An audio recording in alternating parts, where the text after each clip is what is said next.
오늘은 추수감사주일입니다. 추수감사주일을 맞이할 때마다 내가 감사해야 할 것이 뭔가 생각해 봅니다. 여러분, 감사는 상당한 번식력이 있습니다. 감사해 보시면 또 다른 감사가 막 태어나고 있어요. 그 감사는 또 금방 자라요. 또 감사하면 또 감사가 따라와요. 감사는 마치 고구마 줄기 같아요. 뽑으면 주렁주렁 맺혀있는 고구마처럼 감사를 여러분 뽑으시면 또 다른 감사가 찾아오는 거예요. 그래서 감사는 일상이 되어야 되고 감사는 습관이 되어야 됩니다. 그러면 감사는 기적이 일어납니다. 여러분, 추수감사주일인 오늘 여러분의 입술에 감사가 가득하기를 주의 이름으로 축복합니다. 할렐루야. 입술에 감사가 가득하고 감사가 말끝마다 튀어나오고 그래서 감사가 입버릇이 되기를 주의 이름으로 축원합니다. 자, 오늘 이 질문을 여러분에게 던지겠습니다. 여러분, 지금 여러분의 처한 환경, 상황, 현실 그 속에서 지금 이 상태에서 만족하십니까? 여러분, 지금 여러분의 삶 속에서 만족하십니까? 만족하시다면 그 이유가 뭐라고 생각합니까? 만족할 수 없다면 왜 지금 나는 만족하지 못하는 삶을 살까요? 여러분이 만족한다면 어느 수준까지 올라가야만 여러분이 만족할 수 있겠습니까? 내 인생 끝나는 그날까지 만족이 찾아오겠습니까? 11일의 설교 주제는 그리스도 안에서 in 그리스도입니다. in Christ, 예수 그리스도 안에서. 그렇습니다. 예수 그리스도 안에 있으면 하나가 될 수도 있고 예수 그리스도 안에 있으면 순결할 수 있습니다.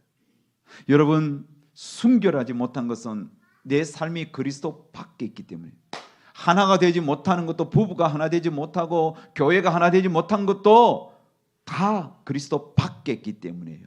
마찬가지예요. 만족하십니까? 만족이 없다면 내 삶이 지금 그리스도 안에 있는 이 삶이 공고하지 못하기 때문이에요.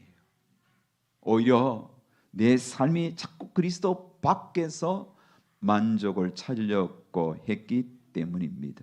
만족은 환경이나 상황, 조건에서 오는 것이 아니라 오늘 바울은 우리에게, 성경은 우리에게 증거합니다. 그리스도 안에 있어라. 예수 그리스도 안에 있어라. 만족하게 될 것이다.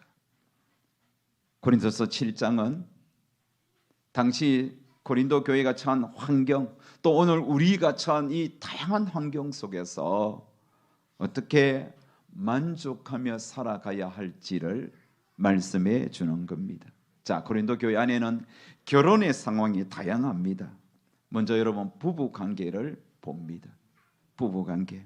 고린도 교회 안에는 결혼 상황이 다양했는데 결혼한 기혼자들도 있었고 결혼하지 않았던 미혼자들도 있었습니다. 독신자들도 있었어요. 그리고 이혼한 자들도 있었습니다. 그런데 여러분, 이렇게 결혼을 했든지 결혼하지 않았든지 독신이든지 이혼이든지 여러분 다양한 그런 환경에 처해서 살아가는 사람들이 궁극적으로 보면 만족함이 없는 거예요. 오히려 자신의 처한 그 환경에 불만이었습니다. 불평거리였습니다. 그래서 자기가 처한 환경을 보면서 입이 대빨 나오는 거예요. 투덜거리는 거예요. 결혼한 아내는 남편 보니까 마음이 안 차요. 그 남편 보고 불편한 마음이 생기는 거예요. 아내를 봐도 불편한 마음이 생기는 거예요. 아내에게서 만족 찾지 못하고 남편에게서 만족을 찾지 못하는 겁니다. 특별히 여러분, 남편과 아내 이 부부 사이에 어떤 부분에서 만족하지 못하는 걸까요? 사실 오늘 설교 시간에 말하기가 좀 예민한 부분입니다. 하지만 성경은 디테일한 것까지도 말씀합니다. 부부 사이에 만족하지 못한 부분이 여러 가지가 있지만 그 중에 오늘 바울이 이야기하는 것은 바로 성입니다.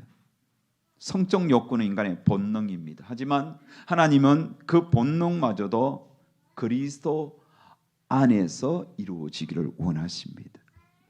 하나님은 그리스도 안에서 성을 허락하셨습니다. 그래서 그리스도 안에서 허락된 성은 남편과 아내, 한 남자와 한 여자가 만나서 결혼을 통하여 그 성을 허락한 겁니다. 그러므로 부부는 결혼한 아내에게서 남편에게서 그들의 본능적인 성을 충족받도록 하나님이 창조하셨습니다. 여러분, 세상은 한 사람과 또 다른 한 사람이 만나 결혼하는 것을 추진하고 또 그것을 이제는 진리로 받아들이고 있습니다. 그러다 보니까 다양한 결혼의 결합이 일어나는데 성경은 한 남자와 한 여자가 각각 부모를 떠나서 한 몸을 이루는 것을 그것을 결혼이라고 이야기합니다. 그리고 한 남자와 한 여자가 남편과 아내가 되어서 그 안에서 각각 남편은 남편으로서 의무를 다하고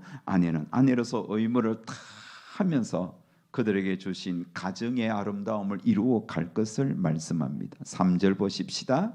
남편은 그 아내에 대한 의무를 다하고 아내도 그 남편에게 그렇게 할지라. 결혼을 통하여 남녀가 한 몸을 이루는 것은 하나님이 만드신 거룩하고 신성한 법칙입니다. 하지만 하나님이 만드신 이 신성한 법칙을 벗어난, 다시 말하는 그리스도 안이 아니라 그리스도 밖에서 이루어지는 모든 한 몸 이룸은 음행입니다. 음란입니다. 당시 고린도 교회 안에는 또 고린도 도시 안에는 이원론적 사고가 팽배했습니다. 영지주의의 영향을 받았습니다. 영지주의는 영은 선하고 육은 악하다는 거예요. 그러다 보니까 이 육을 생각하는 두 극단이 존재했습니다. 어떤 극단이 있나요? 첫 번째로는 방탕주의입니다. 육은 악하니 마음껏 방탕하는 거예요. 특별히 음행이 심했습니다. 그래서 배우자 외에 남편과 아내 외에 그 부부의 선 밖에서 방탕하게 행했습니다. 성적으로 음란했던 겁니다. 두 번째, 여러분, 이원론적 영지주의로 금욕주의가 팽배했습니다. 육은 악하니 악한 육을 절제하면서 자꾸 선을 추구했던 겁니다. 그래서 금욕을 통하여 정화시켜야 한다는 거예요. 그런데 이런 금욕주의가 문제는 부부 사이에도 존재했다는 겁니다. 그러니까 부부가 결혼을 했지만은 서로에 대한 성적 의무를 행하지 않았습니다. 부부 관계를 멀리 했습니다. 그런데 인간의 욕구는 어쩔 수 없잖아요. 부부 관계를 멀리 하면서 뒤로는 다른 것에서 그 욕구를 채우는 이런 모습들이 고린도 안에 또 고린도 교회 안에도 일어난 겁니다. 그래서 바울은 결혼을 했다면 배우자가 음행에 빠지지 않도록 남편과 아내의 의무를 다하라고 말씀합니다. 자, 4절 말씀을 봅시다. 아내는 자기 몸을 주장하지 못하고 오직 그 남편이 하며 남편도 그와 같이 자기 몸을 주장하지 못하고 오직 그 아내가 하나니 의무를 각각 다하라는 거예요. 일전에 한 중년 남성이 저에게 전화를 했습니다. 술을 잔뜩 먹었어요. 그리고는 저에게 하소연을 하는데 술 기운을 빌어서 술을 전혀 못하는 나에게 하소연을 하는데 그 내용이 무엇이냐 하면 자기 아내 때문에 힘들어 죽겠다는 겁니다. 아내는 당시 제가 섬기는 교회에 주일 오전 오후 수요 예배, 금요 기도회, 새벽 예배, 또 그 교회는 저녁마다 9시 반 기도회가 있었는데 그 예배에 그렇게 열심히 참여하는데 문제는 자기 일을 받아주지 않는다는 거죠.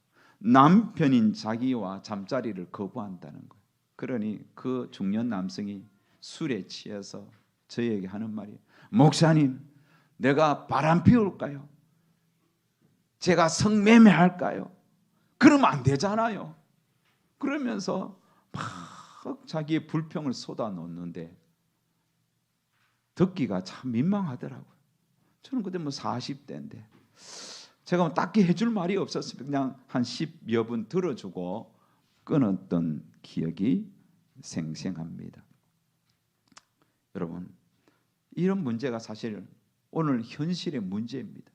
교회 안이든 밖이든 부부 문제가 참 심각하죠. 바울도 이 부분을 언급합니다. 부부는 배우자에 대한 성적 욕구를 채워줄 의무를 다하라고 권면을 하는 거예요. 그러면서 정말 어떤 심각한 문제를 위하여 기도할 때 외에는, 기도하기 위하여 서로가 합의하여 분방해서 기도하는 일 외에는 절대로 분방하지 말라, 이렇게 성경은 말합니다. 요즘 말로 각방 서지 말라는 거예요. 결혼했다면 각방 서지 마라. 어떻게 하든지 함께 한 부부 침실에서 그렇게 생활할 것을 성경은 금하는 거예요. 근데 요즘 나이가 들어가면 갈수록 각방 서는 부부가 늘어나고 있습니다. 한 60일에 넘어가니까 각방 서는 분이 있더라고요. 목회자들 중에도 각방 서는 분들이 있더라고요. 이것은 성경적이지 않습니다. 각방 서면 반드시 마귀가 유혹합니다. 요즘 여러분 스마트폰이 얼마나 좋습니까? 누워서 다 이래 보면 온갖 것도 이 안에 다 있는데, 거룩하고 성경 읽고 누워서 설교 듣고 집회 보고 그럽니까? 물론 그러겠지만 여기 보면 뻘건 것도 왔다 갔다 하는 거 본단 말이에요. 그러면서 여러분 타락하는 거예요. 음란에 빠지는 거예요. 마귀가 너무나 잘 알아요. 그런데 아내가 옆에 누워 있는데 남편들 그런 거 볼 수 있습니까? 남편이 옆에서 코 골고 있는데 남편 눈치 봐가면서 아내가 그렇게 더럽고 음란한 거 볼 수 있어요? 못 보잖아요. 여러분, 부부가 함께 방을 쓰는 것은 음행을 방지하는 것입니다. 그래서 바울은 부부가 함께 기도하는 일 외에는 분방하지 말고 함께 살면서 각각 남편에게 주신 역할, 아내에게 주신 역할을 감당하라는 거예요. 여러분, 남편에게 주신 역할은 무엇입니까? 하나님처럼 자기의 목숨을 버리고 자기 백성을 사랑하는 거예요. 그래서 아내가 어떤 형편과 어떤 상황이든지 간에, 아내가 어떤 연약함이 있거나 말거나, 남편은 하나님께서 내게 붙여준 아내이니 정말 목숨 다하여 사랑하는 거예요. 그리고 아내는 그런 남편을 복종하고 순종하면서 교회 역할을 감당하는 거예요. 이게 여러분 얼마나 성경적입니까? 당시 고린도 도시는 참 음란한 곳이었습니다. 그래서 이런 풍토가 있었습니다. 결혼식 날 신부가 자기 남편에게 서약하는 거 있습니다. 남편이 결혼 이후에도 그 성전 여사제와 성관계를 하거나 혹은 자기의 다른 사람과 간음을 해도 내가 너를 사랑하지 않기 때문에 하는 것이 아니라 이 남성에게 온 욕구를 채우기 위해 그런 짓 하니까 그것을 이해해 달라는 서약을 한 거예요. 여러분, 이게 뭐 말입니까? 이게 말이 되는 거예요? 이게 당시 고린도 그 도시 안에 만연대에 있었던 일종의 서약이었습니다. 얼마나 음란한 곳입니까? 그런데 설교 준비하면서 이런 모습을 제가 이 글로 쓰면서 지금 우리 사회도 이런 비슷한 일들이 일어나고 있더라고요. 제가 이렇게 종종 이래 들으면 아내들은 남편이 자기를 귀찮게 하니까 아이고 밖에서 좀 해결하고 어서 왜 나한테만 그러냐고 그렇게 공공연하게 말하는 그런 아내들이 있다는 거예요. 물론 뭐 교회 안에 없겠지만 세상에는 그런 일들이 비일비재한 거예요. 그걸 또 다 허용해주고 이해해주고 그러면서 자기도 남편 떠나서 다른 곳에서 그런 짓을 하잖아요. 산악회 가면 묻지마 데이트하면서 또 관광 가면서 이게 여러분 우리 사회가 이토록 불륜이 많고 이토록 음란하고 더럽습니다. 여러분 기혼자들 꼭 기억하세요. 어떤 경우에도 하나님이 허락한 그리스도 안에서 남편과 아내의 부부의 대의에 충실하시고 이걸 넘어서면 음란입니다. 금해야 됩니다. 부부로 만족하십시오. 어제 그 동창회 모임에서 우리 은사 선생님이 마이크를 쥐고 한마디 하더라고요. 여러분들이 지금 이런 혹시 아내 외에 남편 외에 누구를 만나고 있다면 지금 거기서 끝내라고. 비밀이 없다고. 반드시 끝내라고. 그 70대 은사 선생님이 그 말을 하는데 참 제가 마음에 와닿더라고요. 제가 이미 설교가 이게 다 준비된 내용을 알고 있기 때문에 어쩌면 정말 그리스도 안에서 귀여운 자들은 하나님께서 주신 아내와 남편에게 정조와 대의를 지켜라 이 이야기를 하는 겁니다. 불신 배우자의 관계도 말씀해 주고 있습니다. 바울은 여러분 불신 배우자 고린도 교회 안에 신자들이 몰려왔을 때 예수 믿는 사람들이 예수 딱 믿고 봤을 때 이미 결혼한 사람들이 대부분이잖아요. 그래서 부부가 같이 예수 믿으면 좋겠지만 부부 중에 한 사람만 예수 믿을 수 있잖아요. 남편이 예수 믿었다 칩시다. 그런데 이미 불신 결혼을 했기 때문에 아내는 여전히 불신자예요. 그러니 나는 믿음 있지만 믿음은 아내를 볼 때 얼마나 불편하고 얼마나 여러 가지로 마음이 아프겠습니까? 그때 남편들은 그런 불신 아내라 할지라도 그 아내를 사랑하며 만족하며 살라는 거예요. 나는 예수 믿으니까 이혼하고 예수 믿는 사람과 결혼해야지 이렇게 하지 말고 불신 아내와 살라는 거예요. 왜요? 나와 살면서 그 불신 아내도 주님을 믿게 될 수 있기 때문입니다. 반대로 여러분 불신 아내가 예수님을 믿고 그리스도인이 됐는데 남편이 여전히 불신 세계에 있어요. 얼마나 여러분 그 불편합니까? 하지만 그런 남편이라 할지라도 함께 살라는 거예요. 왜요? 나로 말미암아 예수님을 믿게 될 수 있기 때문입니다. 하지만 여러분 결혼하기 전 우리 형제들 청년들 결혼하기 전에는 불신자와 멍에를 같이 매지 말라고 말씀합니다. 내가 선택할 수 있다면 예수 믿는 자를 만나서 믿음의 가정을 이루고 믿음의 결혼을 하는 거예요. 여러분 결혼 전에는 예수 믿든지 안 믿든지 너무 막 눈에 콩깍지가 뒤집어 쓰여져서 다 좋아 보입니다. 그런데 결혼함과 동시에 콩깍지가 딱딱딱 떨어지는데 불편해요. 힘듭니다. 그러니 처녀 총각들은 꼭 믿음에 결혼하십시오. 믿지 않는 자와 멍에를 같이 하지 마시고 혹시 지금 불신자와 교제한다면 억지로라도 교회 끌고 오시고 예수 믿게 하고 세례받게 한 다음에 결혼하세요. 그게 하나님이 우리에게 원하는 겁니다. 또 여러분 결혼에 세 번째 상황이 있습니다. 이혼 문제도 말씀합니다. 가능하면 이혼하지 말아라. 하지만 이혼했다면 그대로 이혼한 자로서 살라는 겁니다. 그런데 이혼했던 남편이 잘못을 깨닫고 다시 살기를 원한다면 같이 합해 살아라. 이렇게 말씀합니다. 네 번째로 미혼자들에 대한 이야기도 합니다. 당시 고린도 교회 안에 미혼자들이 있죠. 그런 자에게 바울은 32절에 34절에 이렇게 건면합니다. 너희가 염려 없기를 원하노라. 장가가지 않는 자는 주의 일을 염려하여 어찌하여야 주를 기쁘시게 할까 하되 장가간 자는 세상 일을 염려하여 어찌하여야 아내를 기쁘게 할까 하여 마음이 갈라지며 시집가지 않는 자와 처녀는 주의 일을 염려하여 몸과 영을 다 거룩하게 하려 하되 시집간 자는 세상 일을 염려하여 어찌하여 남편을 기쁘게 할까 하느니라. 여러분 이 말씀이 무슨 말입니까? 결혼한 자들보다도 결혼하지 않는 자들이 훨씬 더 주님을 기쁘시게 할 수 있는 환경이라는 겁니다. 왜요? 눈치 볼 사람이 없잖아요. 그래서 결혼하지 않는 사람들이 훨씬 더 시간적으로나 물질적으로 하나님을 섬길 수 있는 그런 환경이 되었다는 것을 말씀합니다. 하지만 결혼한 사람들은 아무래도 아내와 남편 함께 살다 보니까 서로 의견도 조율해야 되고 또 눈치도 보여지게 되고 훨씬 자유롭지 못하는 거예요.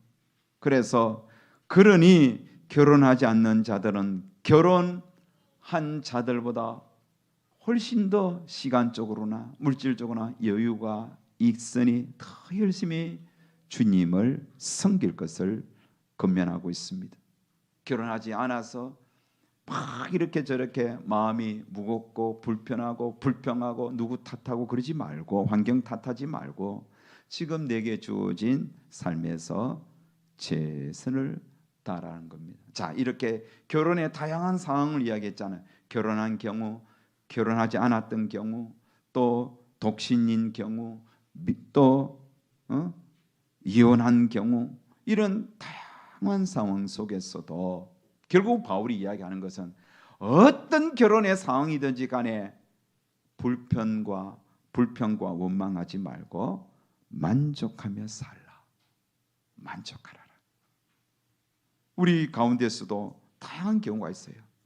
남편이 불신자도 있고 아내가 불신자도 있고 아내가 예수님을 믿었는데 이렇게 믿음 생활이 열심히지 않는 아내도 있고 남편도 있고 또 결혼하지 않은 상황도 있고 또 독신주의자도 있고 또 이혼자들도 있고 이런 다양한 상황 속에서 오늘 성경 이야기하는 것은 뭡니까? 만족해라. 왜? 그리스도 안에 있으니까. 주님 때문에 만족하라는 거예요. 그런 남편을 보고 만족하고 그런 아내를 보고 만족 이게 아니라 주님 안에 있으니 그런 남편조차도 그런 아내조차도 만족하며 살라는 거예요. 내가 지금 독신이지만 내가 비록 이혼한 상태지만 주님 때문에 나는 만족하며 살라. 왜? 하나님이 함께 하시니까 만족할 수 있다는 겁니다. 그래서 17절 말씀 바로 그 말씀입니다. 17절 다 같이 읽습니다. 시작. 오직 주께서 각 사람에게 나눠주신 대로 하나님이 각 사람을 부르신 그대로 행하라. 내가 모든 교회에서 이와 같이 명하노라. 하나님이 불러주신 그대로 만족하며 살 것을 권면합니다. 고린도아에는 여러분 신분의 환경도 다양했습니다. 바울은 신분에 대한 이야기를 합니다. 고대 사회에 극복하기 힘든 신분이 있었습니다. 그것은 뭡니까? 유대인과 이방인이라는 신분. 이게 극복이 안 돼요. 또 종, 자유인, 주인 이것도 극복이 안 돼요. 유대인들은 8일 만에 할례를 받았습니다. 그래서 몸에 할례의 흔적이 있습니다. 그래서 유대인들은 몸에 할례의 흔적을 보면서 우리는 하나님의 선민이라는 특별한 우월의식을 가지고 있었습니다. 하지만 이방인들은 할례를 안 받잖아요. 이방인은 할례가 없습니다. 그래서 유대인들은 우리는 할례파다, 이방인들은 할례가 없는 무할례파다 그러면서 이방인들을 짐승처럼 여겼습니다. 그러면서 이 두 이방인과 유대인의 신분의 차이가 극복이 안 되고 계속 서로 적대시했던 겁니다. 바울은 여기에 대하여 말씀합니다. 할례 아무것도 아니야. 무할례 그 아무것도 아니야. 그러면서 19절에 보면 할례 받는 것도 아무것도 아니요. 할례 받지 않는 것도 아무것도 아니로되 오직 하나님의 계명을 지킬 따름이니라. 아무 의미 없다는 거죠. 오직 하나님 안에서 말씀대로 사는 것 그게 가장 가치 있다. 할례파 무할례파 연연하지 말고 내게 주신 그 신분의 자유를 누리고 만족하며 살라. 그래서 20절을 보면 각 사람은 부르심을 받은 그 부르심 그대로 지내라. 할례자든지 무할례자든지 큰 의미 두지 말고 살라. 종과 주인도 마찬가지입니다. 당시 고린도 사회에는 종들이 훨씬 많았습니다. 종이 되는 경우는 어떤 경우입니까? 전쟁포로는 종이 됩니다. 또 채무 관계가 복잡하게 얽혀 있어서 빚을 갚지 못해서 자신이 종이 되는 경우도 있고 자식이 종이 되는 경우도 있습니다. 그러니 여러분 종인 거예요. 자, 그런데 이런 종들이 많은 고린도사에 복음이 전해졌습니다. 복음을 받았을 때에 종도 있고 주인도 있습니다. 그런데 복음을 받았다면 내가 주인이든지 종이든지 자유인이든지 그 신분에 연연하지 말라. 왜요? 종도 그리스도께 속한 사람이고 주인도 그리스도께 속한 사람이에요. 그래서 종이든지 주인이든지 다 주님께 속했다는 겁니다. 그래서 하나님 말씀 22절에 보면 주 안에서 부르심을 받은 자는 종이라도 주께 속한 자유인이요 또 같이 자유인으로 있을 때의 부르심을 받은 자는 그리스도의 종이니라. 24절에도 말씀합니다. 형제들아 너희는 각각 부르심을 받은 그대로 하나님과 함께 거하라. 종으로서 부르심을 받았다면 그리스도 안에서는 자유자가 되었고 주인으로서 부르심을 받았다면 그리스도 안에서 종이 되었다는 거예요. 그러니까 종과 자유자, 주인 의미 없는 거죠. 예수 안에 있는 것. 그게 중요하다는 겁니다. 사랑하는 여러분, 만족이라는 한자의 의미를 제가 살펴보았습니다. 만은 가득하다, 차오르다 그런 뜻이고 놀라운 것은 족자가 발족자입니다. 발이라는 뜻입니다. 그런데 여러분 만족이라는 단어를 쓸 때 왜 발족자를 쓰냐? 발까지만 차는 게 만족이에요. 우리는 만족이 머리끝까지 가득 채워져야만, 창고에 가득 채워져야만 만족으로 생각하는데 한자는 발까지만 채워도 만족하라는 겁니다. 그러면서 그 만족에 대한 해설에 보니까 다양했는데 발목까지 차올랐을 때 거기서 멈추는 것이 만족이라고. 발목까지만 채워줘도 멈추는 것이 완벽한 행복이라고 이야기하는 겁니다. 작은 것에 채워줘도 만족할 수 있는 것, 그게 행복이라는 것을 말씀합니다. 여러분 우리의 만족의 기준은 무엇이 되어야 되겠습니까? 하나님입니다. 하나님이 우리와 함께 하시면 만족할 수 있어요. 하나님 안에 있으면 남편이 어떤 모습이든지 만족이 되죠. 하나님 안에 있으면 아내가 어떻든지 만족할 수 있는 거예요. 하나님 안에 있으면 자식이 공부 잘하든 못하든 만족할 수 있고 하나님 안에 있으면 결혼을 했든지 하지 않았든지 이혼을 했든지 돌싱이든지 사별이든지 여러분 만족할 수 있는 겁니다. 다윗은 고백했습니다. 여호와는 나의 목자시니 내가 부족함이 없으리로다. 여호와 안에 있으니 부족함이 없다는 거예요. 그래서 여러분 오늘 말씀의 결론은 이것입니다. 내가 처한 환경 그것 크게 연연하지 말고 예수 그리스도 안에 있으면 만족하는 거예요. 그래서 내 남편을 보고도 만족하시고 아내 보고도 만족하시고 자식 보고도 만족하시고 지금 내가 주어진 현실 속에서 만족하라. 빌립보서 4장 11절 13절 바울은 참 만족, 자족이 무엇인지 말씀합니다. 다 같이 읽을까요? 내가 궁핍함으로 말하는 것이 아니니라. 어떠한 형편이든지 나는 자족하기를 배웠노니 나는 비천에 처할 줄도 알고 풍부에 처할 줄도 알아. 모든 일 곧 배부름과 배고픔과 풍부와 궁핍에도 처할 줄 아는 일체의 비결을 배웠노라. 내게 능력 주시는 자 안에서 내가 모든 것을 할 수 있느니라. 질문을 던집니다. 자족은 어디에서 옵니까? 내게 능력 주시는 자 안에서.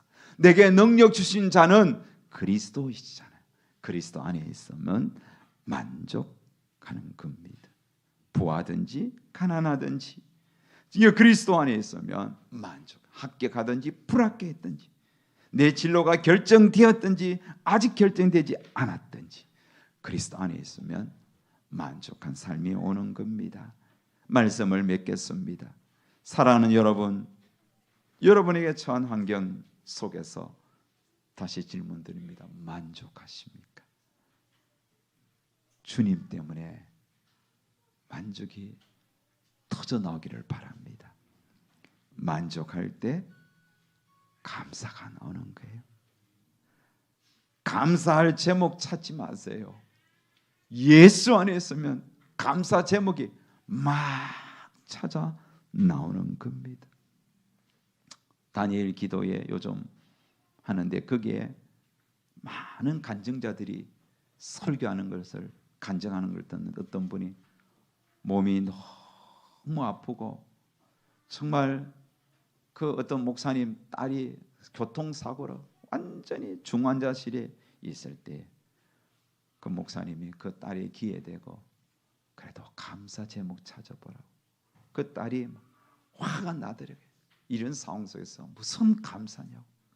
그런데 그 중환자실에 누워서 이제 정신이 들 때마다 감사 제목 하나하나 찾아서 적다 보니 어떤 때는 하루에 한 개가 한 시간에 한 개가 되고 2시간에 2개가 되고 계속 감사가 터져 나오더란 거예요. 그래서 만신창이 된 그 아이가 수술을 다 받고 이제 회복하여 그 딸이 아버지와 함께 간정 자리에 서서 찬양하는데 정말 감동이 되더라고요. 여러분, 내 주어진 환경 속에서 만족하면 감사가 터져 나온 거예요.